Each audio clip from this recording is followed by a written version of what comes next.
વર્ષે ગણેશ સ્થાપના થાય છે અને દર વર્ષની જેમ અમે ધૂમધામથી પ્રસંગ બનાવે છે। પણ જ્યારથી આ બેન આ 3 વર્ષથી અહીંયા આગળ રહેવા આવ્યા છે તો ગણેશ ઉત્સવમાં કંઈ ને કંઈ વિઘ્ન આવતું રહ્યું છે। આ વર્ષે પણ ગયા વર્ષે પણ એમને કંઈ ને કંઈ વિઘ્ન કર્યું હતું અને આ વર્ષે તમને હદ કરી નાખી। આ વર્ષે અમે ગણેશ પંડાલમાં આરતી કરીને છૂટા પડ્યા હતા, ત્યાર બાદ ગણેશ પંડાલમાં કોઈ હતું નહીં, પરંતુ અમે અમારી ગેરહાજરીને એને ઉત્સવમાં લઈને એને ઘરનો ગણેશ પંડાલનો કચરો એકઠો કરીને ગણેશ મૂર્તિની મંગલ મૂર્તિ પર નાખ્યો હતો।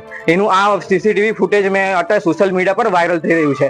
ગયા વર્ષે પણ એમણે ગણેશ પંડાલની અંદર એઠું દોડીને ભગવાનની પ્રતિમાનું અપમાન કર્યું હતું। તો અમે સમસ્ત હિન્દુ સમાજ પોલીસ પ્રશાસનને એ આહવાન કરી રહ્યા છે કે તમે આ સ્ત્રીને માફી મંગાવો અને અમે લોકો અત્યારે એમના પર, જેમનું નામ છે દર્શનાબેન બોમ્બેવાલા, એમના પર અમે FIR કરવાની તાજવીજ કરી રહ્યા છે। તો પોલીસ પ્રશાસન અમને સપોર્ટ કરે।